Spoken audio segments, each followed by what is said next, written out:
조간 브리핑입니다. 한국경제신문은 중국 중앙은행이 기준 환율을 인하하면서 위안화 환율 방어에 나섰다고 보도했습니다. 중국 중앙은행인 인민은행은 위안화 기준 환율을 전날 대비 0.22% 내린 달러당 7.1986위안으로 고시했습니다. 위안화 환율 하락은 달러 대비 위안화 가치 상승을 의미하는데 중국 당국이 기준 환율을 내려서 시장에서 거래되는 위안화 환율 하락을 유도한 셈입니다. 지난 8일 위안화 환율이 달러당 7.351위안까지 뛰어오르며 16년 만에 최고치를 찍는 등 위안화 가치 하락세가 이어지자 인민은행이 조처를 취한 것으로 보입니다. 시장에선 중국 금융당국의 환율 방어 의지가 뚜렷한 만큼 위안화 환율이 달러당 7.3위안 선에서 방어될 가능성이 크다고 평가하고 있습니다. 조선일보는 지난해 하반기 세계 경제를 뒤흔든 킹달러 현상이 다시 나타날 조짐을 보이고 있다고 보도했습니다. 블룸버그에 따르면 유로화와 엔화 등 주요 6개국 통화 대비 달러 가치를 보여주는 달러 인덱스는 지난 11일 기준 104.57을 기록해 6개월 만에 처음으로 105를 넘어섰습니다.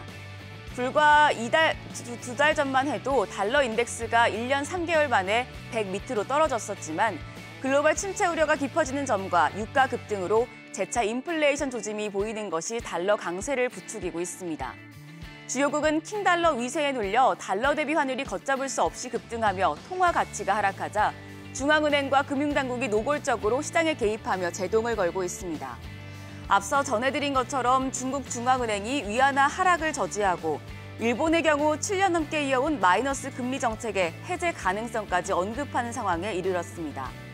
하지만 블룸버그 통신은 중국은 경제 위기가 개선될 조짐을 보이지 않고 일본의 마이너스 금리도 조만간 해제될 가능성이 낮다며 위안화와 엔화의 약세는 상당 기간 이어질 수 있다고 평가했습니다. 다음으로 한국경제신문은 유럽 태양광 업계의 일부 기업들이 줄 파산할 위기에 처했다고 보도했습니다. 파이낸셜 타임스에 따르면 태양광 모듈 생산에 투입되는 인고 생산업체인 노르웨지안 크리스탈즈가 지난달 파산을 신청했습니다. 이달 들어서는 노르웨이의 또 다른 태양광 업체인 노르선이 연말까지 생산을 중단하기로 결정했습니다. 값싼 중국산 모듈 제품이 역내에 대량으로 유입돼 판매 가격이 폭락하고 재고가 급증한 탓입니다. EU 산하 태양광 발전협회인 솔라파워 유럽은 전날 EU 집행위원회에 서한을 보내 2030년까지 태양광 산업 자체 생산 용량을 30기가와트까지 늘리겠다는 EU의 목표가 중대한 위험에 처했다는 것을 의미한다고 짚었습니다.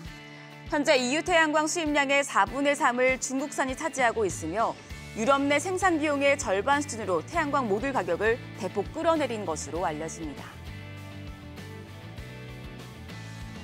경향신문은 국제 유가가 치솟으면서 국내 휘발유와 경유 판매 가격도 오름세를 이어가고 있다고 보도했습니다. 한국석유공사 유가 정보 시스템인 오피넷을 보면 전국 주유소 휘발유 평균 판매 가격은 리터당 1,759원 11전을 기록했습니다. 지난 7월만 해도 1,500원대였던 휘발유 가격은 꾸준히 상승해 지난달 9일 1,700원대로 진입한 이후에 1,800원 돌파를 앞두고 있습니다. 최근 국내 휘발유와 경유 가격이 오른 건 중국의 경기 둔화와 러시아와 사우디아라비아의 공급 축소 우려가 더해지면서 국제 유가가 가파르게 상승하고 있기 때문인데요. 국제 석유 제품 가격을 반영하는 시차에 따라 같은 지역에서도 주유소 간 가격 차이가 있다 보니 서울 안에서 지역별로 휘발유 가격 격차가 1,000원 넘게 벌어지는 기현상도 나타나고 있습니다. 현재 전국 평균 1,750원대인 휘발유 가격이 추석 연휴 무렵 1,800원대로 올라설 수 있다는 관측도 나옵니다. 마지막으로 조선일보는 추석을 앞두고 나온 한국농수산식품유통공사의 조사가 체감 물가와 격차가 크다고 보도했습니다. 한국농수산식품유통공사 추석 차례상 비용 발표에 따르면 올해 차례상을 차리는데 전통시장에서 성수품을 사면 26만 3,536원, 대형 유통업체에서 사면 34만 2,467원이 든다고 조사됐습니다. 지난해 추석 대비 전통시장과 대형 유통업체를 이용한 차림 비용이 각각 3.2%, 6.2% 떨어졌다고 합니다.